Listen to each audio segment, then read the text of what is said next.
আগের দিনের ভিডিওটা আপলোড করার পর আরও দেখি প্রচুর কোশ্চেন আসছে কমেন্ট বক্সে। তো তার মধ্যে প্রথম কোশ্চেন হচ্ছে এনসিটির যে অর্ডার কপিটা সেটা কিভাবে পাবে।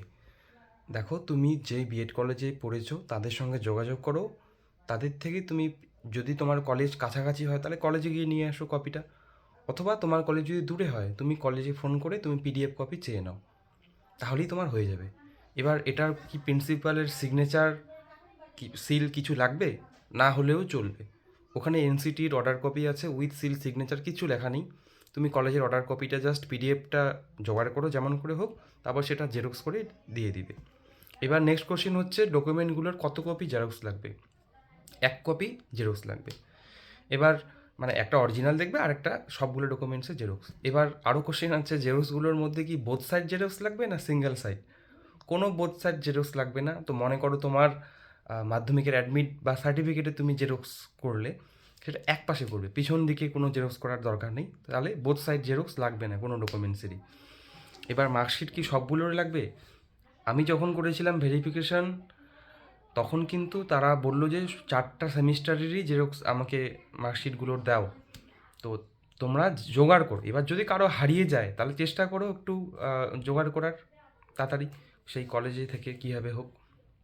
আর একটা কোশ্চেন, যে ভেরিফিকেশনের ঠিক কতদিন পর ইন্টারভিউ হতে পারে। এবার তোমাদের আমি 11-12-এর কথা বলি। 11-12-এর ভেরিফিকেশন রেজাল্ট দিয়েছিল 15 তারিখ, নভেম্বর মাসের 15 তারিখ। এবং ডকুমেন্ট ভেরিফিকেশনের রেজাল্ট দিয়েছিল হচ্ছে 15 তারিখ, কিন্তু ভেরিফিকেশন প্রক্রিয়া শুরু হয়েছিল 18 তারিখ, মানে নভেম্বর মাসের 18 তারিখ। এবার তাহলে বুঝতেই পারছো। এবার সুপ্রিম কোর্টে যারা এসএসসি যে কয়েকদিন আগে গেল ডেট এক্সটেন্ড করার জন্য, সেখানে কিন্তু তারা বলেছিল যে ডিসেম্বরের 26 তারিখ থেকে তারা ভেরিফিকেশন শুরু করবে। এবার ডিফারেন্ট সাবজেক্টের কিন্তু ডিফারেন্ট টাইমে ভেরিফিকেশন হবে। আগেরবার যেমন বাংলা ইংরাজি ভেরিফিকেশন সবার আগে হয়েছিল, তারপর কিছুদিন পর পর যেদিন এই ডেটগুলো দিবে সেখানেই একটা তালিকা দিয়ে দিবে যে কোন তারিখে কোন কোন সাবজেক্টের ভেরিফিকেশন হবে। তাই সময় পাবে। যদি ভেরিফিকেশনের যেদিন লিস্ট শুরু হবে, বাংলা ইংরাজি সবার প্রথমেই কিন্তু হবে, এটা গ্যারান্টি একদম। এবার 9-10-এ ভেরিফিকেশনে যেহেতু স্টুডেন্ট বেশি তাই সময় লাগবে।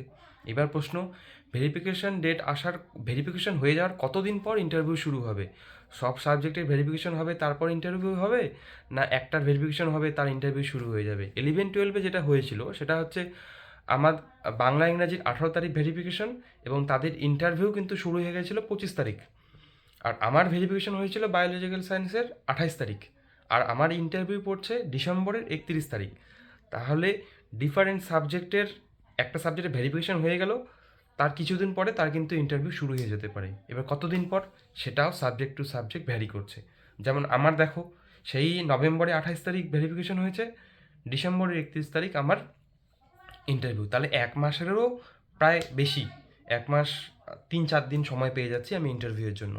তাই কোন সাবজেক্টের এবার কোন টাইম দিবে, এবার বাংলা ইংরাজি এদের আগে হবে।